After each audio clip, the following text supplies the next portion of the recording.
Video like जरूर कर लीजिए और ऐसे वीडियो लगातार फ्री में पाने के लिए चैनल को तुरंत सब्सक्राइब कर लीजिए और बेल आइकन को जरूर टैप कर लीजिए ताकि आगे भी सारे वीडियो आपको मिलते रहे। यूट्यूब में फॉलो करते हैं तो प्लीज ये वाला फ्री टेलीग्राम चैनल जरूर ज्वाइन कर लीजिएगा। सारे नोटिफिकेशन, सारे अपडेट यहीं पे आते हैं, ध्यान रखिए।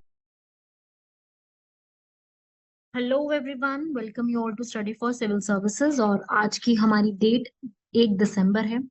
हमारा नया महीना स्टार्ट हो चुका है और नवंबर महीने के सारे करंट अफेयर्स कंप्लीट हो गए हैं। जिन भी स्टूडेंट्स के कोई भी करंट अफेयर्स रहते हों वो वीकली करंट अफेयर्स को भी फॉलो अप कर सकते हैं। ठीक है, वीकली करंट अफेयर्स से मेरा मतलब है जो आपका वीकली चैनल पे अपलोड किए जाते हैं। आप चाहो तो उनको भी फॉलो अप कर सकते हो क्योंकि वो भी आपको उतने ही यूजफुल और उतने ही काम के रहेंगे। तसल्ली से आप उनको भी फॉलो करो, उनके भी कंटेंट को देखो। ठीक है, जो भी मिस आउट हो गए हैं वो वहां पर आपको काफी अच्छे से क्लियर और ज्यादा हो जाएंगे। तो आप सभी लोग इजीली अपना सारे जितना भी कंटेंट है वो तैयार कर लो ऐसे ही नवंबर दिसंबर के। ठीक है, दिसंबर का हम फ्रेशली स्टार्ट कर ही रहे हैं तो नवंबर अपना कंप्लीट कर लेना, देन ही दिसंबर पे प्रोसीड करना। और साथ ही साथ आप सभी लोगों के लिए ये टेलीग्राम का ये जो फोन नंबर है ये और टेलीग्राम चैनल का ये लिंक है, ये आपको डिस्क्रिप्शन बॉक्स में भी मिल जाएगा। आप चाहो तो स्टडी फॉर सिविल सर्विसेज को हर प्लेटफॉर्म पे फॉलो करके, ऐसा नहीं कि मैं फॉलो करने के लिए बोल रही हूँ, मैं सिर्फ इसलिए आपको बोल रही हूँ क्योंकि जितना भी कंटेंट है वो आपको इजीली अवेलेबल हो जाएगा अगर आप फॉलो करते हो तो। करंट अफेयर्स की जितनी भी चीजें हैं वो आपको वहां पे मिलनी शुरू हो जाएंगी क्योंकि उससे बहुत ज्यादा हेल्प होती है सारे वन लाइनर करंट अफेयर्स को कवर करने में।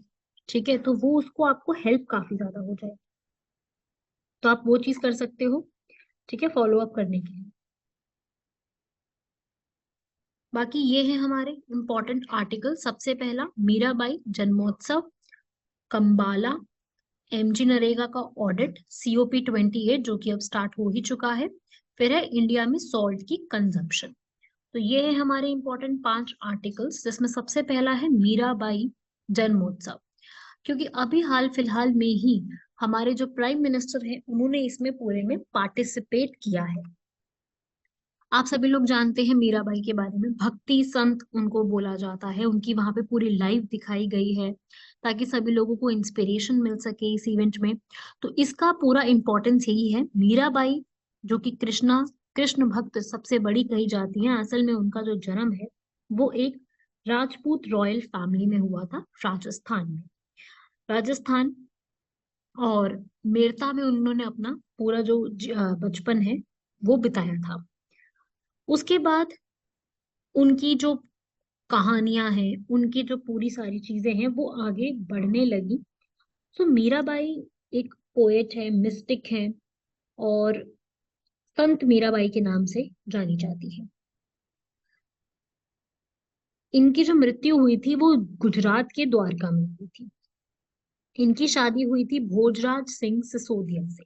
ठीक है, और ये जो फीमेल है, पहले का जो इनके रिकॉर्ड्स है वो तो हमारे पास कम है, लेकिन इनकी शादी जबरदस्ती आप कह लो या फिर इनकी मर्जी के खिलाफ भोजराज सिसोदिया से करा दी गई थी। भोजराज सिसोदिया मेवाड़ के राजा थे, प्रिंस थे वहां के। दिल्ली सल्तनत का एक वॉर चल रहा था, उस समय उनकी डेथ हो जाती है, इनके हस्बैंड की डेथ हो जाती है। लेकिन जो इनके फादर हैं और जो इनके फादर इन लॉ है वो भी आगे चल के बाबर के अगेंस्ट बैटल ऑफ खनवा में उनकी भी मृत्यु हो जाती है। जो मीराबाई है उनके जो फादर इन लॉ है, मतलब जो उनके ससुर हैं, उनका नाम था राणा संगा। जब आपने मेडाइवल हिस्ट्री पढ़ी होगी आपने वहां पे देखा होगा एक बैटल ऑफ खनवा लड़ी गई थी। बैटल ऑफ खनवा राणा संगा और बाबर के बीच लड़ी गई थी। तो उसी बैटल में राणा संगा की मृत्यु हो जाती है। तो राणा संगा की मृत्यु के बाद विक्रम सिंह मेवाड़ के राजा बनते हैं।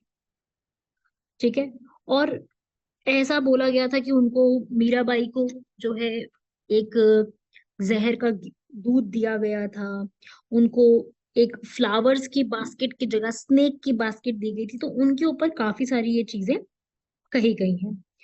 राइट, तो मीराबाई जो है उन्होंने बहुत सारी चीजें लिखी हैं जिसमें से एक है पंच प्राण प्लेज। ठीक है, पहला प्रण क्या बोला था उन्होंने कि देश में सबसे ज्यादा स्वच्छता होनी चाहिए, टीकाकरण अभियान, विद्युत कनेक्शन मतलब इलेक्ट्रिसिटी, खुले में शौच की जो पूरी प्रथा उसको खत्म करना, नवीकरणीय ऊर्जा के स्रोतों पर ध्यान देना, ये सारी चीजें हमारी पहला प्रण होना चाहिए। दूसरा प्रण इन्होंने बोला था कि 100% आजादी होनी चाहिए। जो हम लोग यहाँ पर, जो हमारा अभी भी माइंडसेट है स्लेव का, अभी तो नहीं है, मतलब आजादी के समय, पहले उस समय था, स्लेवरी का जो माइंडसेट है इसको खत्म करना चाहिए और इंडियन होने पे प्राउड होना चाहिए। ठीक है, तो उनकी, ये उनके जो, असल में ये उनकी प्लेज नहीं थी मीराबाई की, ये तो हमने प्लेज ली है कि इन पांचों प्लेज पे ध्यान देते हुए हम देश का विकास पे ध्यान देने वाले हैं। चौथी प्लेज है उनकी, जो कि यूनिटी और इंटीग्रिटी पे ध्यान दे। और पांचवी और लास्ट प्लेज है उनकी कि हर एक पर्सन रिस्पॉन्सिबल होना चाहिए। इसमें सिर्फ एक आम आदमी नहीं, राष्ट्रपति से लेके सारे केंद्रीय मंत्री भी शामिल होते हैं। तो ये बेसिकली मीराबाई के जन्म दिवस पर जो एक प्लेज ली गई है देश को आगे बढ़ाने के लिए। जो मीराबाई की पोएम्स हैं वो सारे पद की फॉर्म में लिखी गई है, जिसे हम वर्सेस भी कहते हैं, पद की फॉर्म में है, राजस्थानी भाषा में लिखी गई है। राजस्थानी भाषा जो है, इसमें काफी ज्यादा लोग जो हैं राजस्थानी भाषा को बोलते हैं, हिंदी और राजस्थानी का मिक्सचर है। और जो इनकी पोएम्स वगैरह लिखी हुई हैं उनकी इंग्लिश ट्रांसलेशंस भी काफी हो चुकी हैं। इनकी कुछ कॉम्पोजिशन की अगर मैं एक एग्जांपल दूं तो वो है राग गोविंद, गोविंद टीका, राग सौरथ, मीरा की मल्हार। ये कुछ इस हिसाब से लिखे गए हैं और उनको फिर इंग्लिश में भी ट्रांसलेट कई कई लोगों ने मिलके किया है।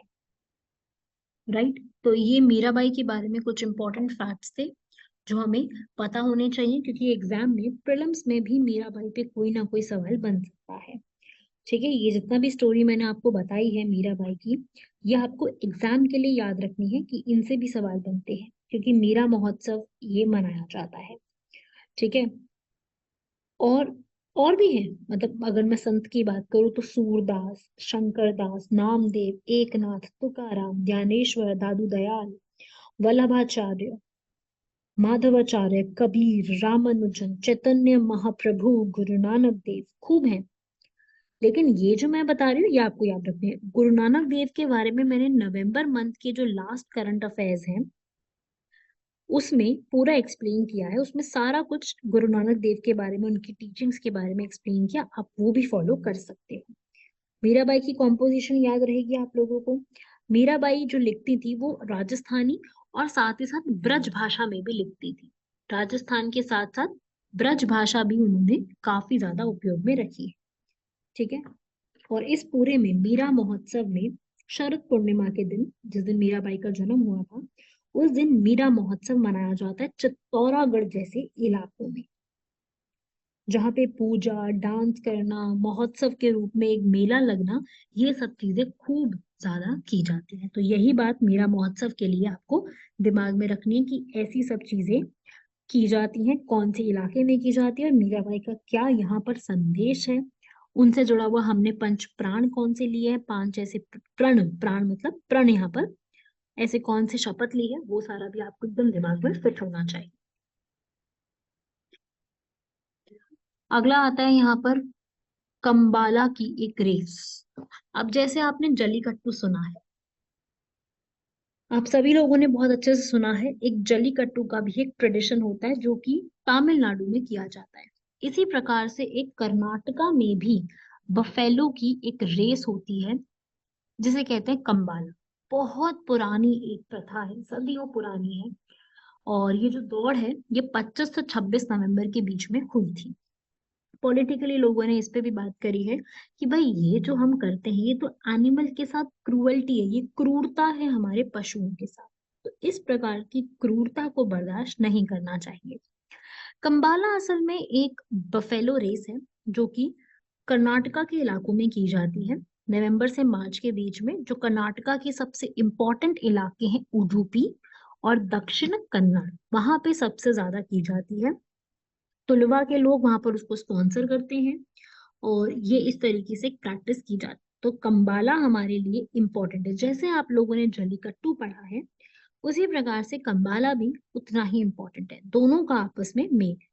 क्योंकि दोनों टॉपिक आपस में जुड़े हुए हैं और दोनों ही पशुओं की क्रूरता के ऊपर आधारित हैं। राइट। तो यही हम लोगों को इस पूरे में कवर अप करना है। Kambala festival, Kambala rail, buffalo की एक रेस होती है, कर्नाटक की कोस्टल कम्युनिटी में किया जाता है। 2 डिस्ट्रिक्ट याद रखने थे जो बताया था आपको मैंने, वो 2 डिस्ट्रिक्ट आपको ध्यान रखने हैं। और इस फेस्टिवल में पूरा बफेलो की रेस की जाती है, मारा जाता है बफेलो को आगे बढ़ने के लिए, आगे होने के लिए। तो थोड़ा सा ये चीज जो है ना, ये क्रूरता के ऊपर जाती है। ठीक है, मैंगलोर के रीजन में भी खूब इसको मनाया जाता है, बहुत एंथुजियाज्म के साथ। ये हजारों साल पुरानी बात है। पहले पता है इसका नाम क्या था? कंबाला नाम नहीं था। पहले के समय में इसका नाम हुआ करता था, पहले के टाइम पे करागा, करागा नाम से फेमस था। फिर धीरे धीरे करते इसका नाम जो है वो क्या पड़ गया? कंबाला। तो इस प्रकार से कि उत्सव होता है कंबाला, इसको दिमाग में रखना है। ठीक है भाई। तुलवा रीजन के लोग हैं वो यहाँ पर इसको सेलिब्रेट करते हैं। इसका नाम कंपा आला से निकल के आया है और वहीं से इसको स्पोर्ट के रूप में पूरी तरीके से किया जाता है। जहाँ पे वो होते हैं ना, पैडी फील्ड कहते हैं उसको हम इंग्लिश में। मतलब कि जहाँ पे आप यूं कह लो कि राइस के जो होते हैं ना, चावल की खेती जहाँ पे होती है वहां पे किया जाता है इसको। पूरा जो हमारी बफेलो होती है उसको पूरा डेकोरेट कर देते हैं। अलग अलग तरीके की होती है, कोरी कंबाला, बारी कंबाला, देवर कंबाला। तो अलग अलग तरीके से यहाँ पर की जाती है। ठीक है भाई। तो ये एक फैक्ट, ये इंफॉर्मेशन याद रखना। अगला आर्टिकल है अभी एमजी नरेगा का सोशल ऑडिट जो किया गया है। एमजी नरेगा जो कि हमारे यहाँ पर पूरी तरीके से एम्प्लॉयमेंट जनरेशन स्कीम है, उसमें से 34 स्टेट और यूनियन टेरिटरीज में 6 ने ही सिर्फ अभी तक कंप्लीट करा है। बाकी स्टेट्स और यूटीज जो हमारे केंद्र शासित प्रदेश हैं वहां पर अभी तक इस प्रकार का कोई भी ऑडिटिंग नहीं की गई है। सिर्फ 6 ही ऐसे हैं जहाँ पे सोशल ऑडिट पूरा काम किया गया है। मतलब कि 50%, मतलब 50% ही सिर्फ वहां पे काम किया है। ठीक है। केरला है एक ऐसी जहाँ पे पूरे तरीके से इस काम को ऑडिटिंग कर दिया गया है। एमजी नरेगा या एम एम एन नरेगा में करप्शन सबसे बड़ा इशू है। जितना भी ऑडिट करते हैं, ऑडिट करने का अर्थ क्या होता है कि आपका कितना आया, कितना रेवेन्यू जनरेट हुआ और कितना एक्सपेंडिचर हुआ। अगर ये चीज है तो उसी को हम क्या कहते हैं? ऑडिटिंग करना। तो ये ऑडिटिंग का डेटा पूरा मैनेजमेंट इंफॉर्मेशन सिस्टम से कलेक्ट किया जाएगा और उसी प्रकार से उसको अरेंज करके हर स्टेट को अपना बताना है कि भाई आपने इस स्कीम में कितना पैसा डिसम्बर्स किया लोगों को। तो उस हिसाब से यहाँ पर हर स्टेट को कंप्लीट करके अपना पूरा देना होता है। सीएजी का जिस तरीके से उनकी गाइडलाइंस होती है वैसे उनको वो प्रोवाइड करना होता है। फिर उसकी चेकिंग होती है, उस पर पूरा काम किया जाता है और उस हिसाब से उसका बताया जाता है। पर वही बात है ना कि हर स्टेट ने अभी तक उसके ऊपर कार्य ही नहीं किया, हर स्टेट ने यहाँ पर उसके ऊपर तो रिपोर्ट ही तैयार नहीं करी है। तो स्टेट्स की परफॉर्मेंसेस वहां पर अभी तक ऑडिटिंग में कुछ अच्छी हुई ही नहीं है। सीएजी हो चाहे चाहे स्टैंडर्ड्स तैयार करने हो, कुछ किसी भी तरीके से अभी तक ऑडिटिंग यहाँ पर तैयार नहीं की गई है। तो सोशल ऑडिट में भी बात करें तो भाई बिहार, गुजरात, जम्मू कश्मीर, यूपी, उड़ीसा थोड़ा बहुत कवर किया है। तेलंगाना, हिमाचल, आंध्र प्रदेश ने कवर किया है। बाकी राजस्थान, मध्य प्रदेश, छत्तीसगढ़, मिजोरम ने बहुत कम ही ऑडिटिंग यहाँ पर रिपोर्ट्स पेश करी हैं। या यूं कह लो कि सब बहुत ही कम है। मध्य प्रदेश ने तो कुछ किया ही नहीं है। ठीक है। वहां पे बहुत लो है, जहाँ पे इलेक्शन चल रहे हैं वहां पे सोशल ऑडिटिंग का काम काफी कम हो गया है। वहीं अगर मैं बात करूं, एमजी नरेगा बहुत ही पुरानी और बहुत ही फेमस है। 2005 में आई थी, जिसमें जितने भी रूरल एरिया है, जो भी ग्रामीण इलाके हैं वहां पर रोजगार गारंटी की बात की गई है, जिसमें 100 दिनों का रोजगार दिया जाएगा हर एक रूरल हाउस होल्ड को। और अगर ये चीज नहीं करी जाएगी तो उनको बेरोजगारी भत्ता भी दिया जाएगा। पीवी नरसिम्हा राव जब हमारे प्राइम मिनिस्टर थे 1991 में, तब वो लेकर के आए थे, इसको प्रपोज किया था एलपीजी के रिफॉर्म। लिबरलाइजेशन, प्राइवेटाइजेशन, ग्लोबलाइजेशन, उदारीकरण, वैश्वीकरण, निजीकरण, इन्होंने ही प्रपोज करवाया था। तो ये रूरल डेवलपमेंट मिनिस्ट्री के साथ मिलकर स्टार्ट किया गया, जिसमें रूरल पीपल को यहाँ पर दिया जाएगा पूरा एक तरीके से लाइवलीहुड, पूरा एक उनका आजीविका। और डेटा के हिसाब से 15.4 करोड़ एक्टिव वर्कर्स हैं जो यहाँ पर पूरा काम भी देख रहे हैं। तो बेसिकली ऑडिटिंग रिपोर्ट तैयार नहीं हुई है, वही चीज न्यूज में चल रही है कि इसकी ऑडिटिंग रिपोर्ट को आज भी पूरी तरीके से तैयार नहीं किया गया। तो ये ऑडिटिंग रिपोर्ट भी हमसे पूछी जा सकती है। मतलब ऑडिटिंग रिपोर्ट पे तो नहीं आएगा सवाल, लेकिन ये किस तरीके से क्या है उस पर सवाल बन सकता है। एमजी नरेगा क्या है, उस पर कुछ ना कुछ सवाल जरूर बन सकता है कि एमजी नरेगा जो है वो किस प्रकार से क्या चीज है, कब आई थी 2005 में, तो उसको भी आपने दिमाग में रखना है क्या क्या चीजें हैं। ये सब पे सवाल सीधे सीधे करे जाएंगे कि कौन सा क्या कहाँ पे कितना है, वो आप लोगों को पूरा का पूरा कंप्लीट करना है।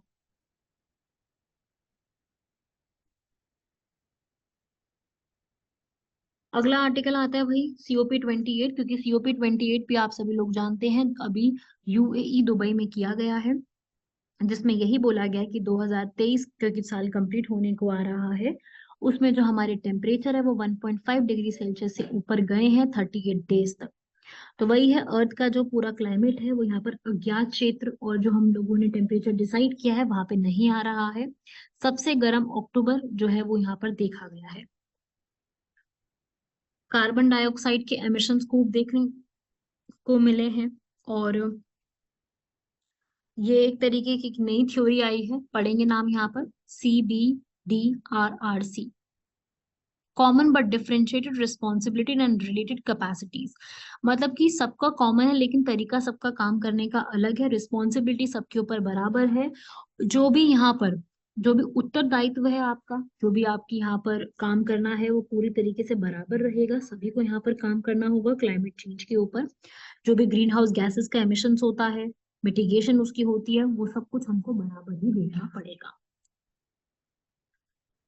तो वही इस तरीके से ये एक IPCC भी हमने पैनल इसी के लिए बनाया था। कार्बन का बजट यहाँ पे डिसाइड किया था कि भाई जितने भी इंडस्ट्रीज होंगे वो इससे ज्यादा कार्बन के बजट में नहीं आएंगी, उनका कार्बन का बजट इससे ज्यादा नहीं जाना चाहिए। कार्बन के बजट से यहाँ पे मेरा अर्थ है कि इससे ज्यादा उनका अमाउंट जो है वो नहीं होना चाहिए, मतलब एमिशंस का अमाउंट इससे ज्यादा किसी भी हालत में नहीं जाना चाहिए। इंडिया भी यहाँ पर COP 28 में यही बोल रहा है कि भाई ग्लोबल सिस्टम में सभी को इक्वालिटी रखो, और जो हमने लाइफ यहाँ पे स्टार्ट किया था उसमें भी यही चीजों का ध्यान में रखें, लाइफस्टाइल फॉर एनवायरनमेंट को फोकस करें। अलायंस जो बने हुए हैं already, global biofuel alliance, resilient infrastructure, उन सबको भी प्रमोट करने की जरूरत है। इंटरनेशनल कंसेंसस पे आके गवर्नमेंट ऑफ इंडिया को भी इस पे ध्यान देने की जरूरत है, जो कि यहाँ पे चल रहा है। बाकी ये आप रीड कर सकते हो, ये वही चीज है जो आपको मैंने ऑलरेडी बताई हुई है पहले भी क्लासेस में, इसको आप रीड कर सकते हो एक बार।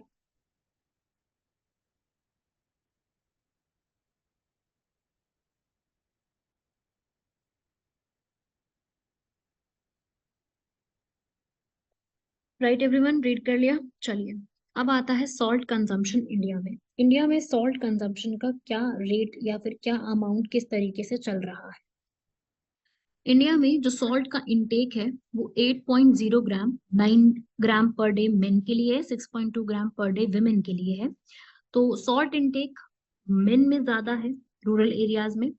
ठीक है, ये स्टडी ने बताया है, पूरी तरीके से एक स्टडी रिलीज हुई है जिसमें ये सब बताया कि एम्प्लॉयड पीपल जो भी है यहाँ पर, नौकरी पेशा लोग, तंबाकू उपयोगकर्ता, उच्च रक्तचाप वाले, हाई ब्लड प्रेशर वाले, इन सब में जो है यहाँ पर नमक का सेवन ज्यादा है। ठीक है, तो इसी की वजह से यहाँ पर काफी ज्यादा कार्डियोवैस्कुलर डिजीजेस भी बन जाते हैं, हाइपरटेंशन भी है। ये एक डेटा रिलीज हुआ है, तो छोटा सा डेटा है, आपको छोटा सा डेटा पे ही थोड़ा सा स्टडी रखना है, राइट।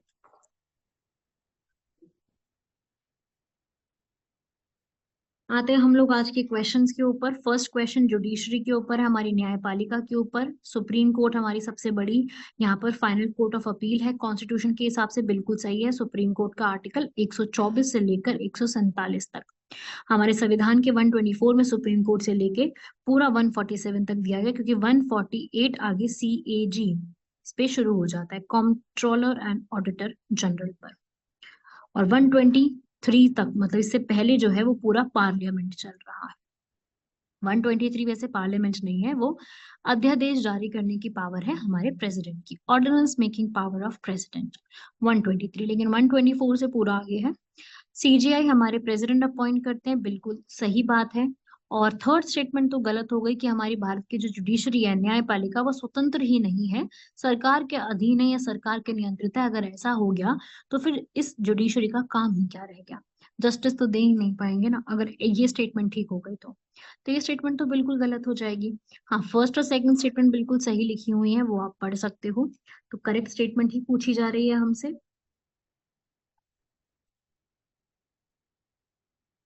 अगला क्वेश्चन आता है इसरो के ऊपर। काफी इजी क्वेश्चन दिया है मैंने। इसरो भारत की एजेंसी गवर्नमेंट ऑफ इंडिया के अंडर आती है।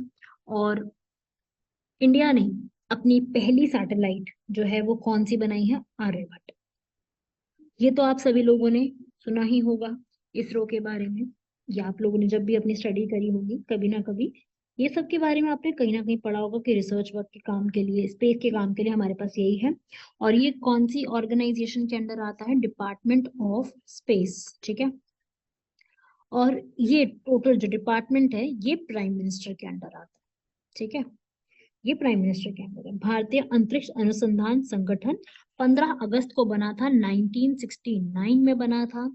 और स्पेस एजेंसी के रूप में हेडक्वार्टर्स इसके बैंगलोर कर्नाटका में है। और अभी इसके चेयरमैन है श्रीधर सोमनाथ, एस सोमनाथ के नाम से इनको जाना जाता है। असल में इसरो ऐसा नहीं कि पहले नहीं बनाई गई थी, पहले भी बनाई गई थी। डॉक्टर विक्रम साराभाई, सुना ही होगा आपने, साराभाई के कहने पर 1962 में बनाई गई थी। तब इसका नाम था national committee, Indian national committee for space research,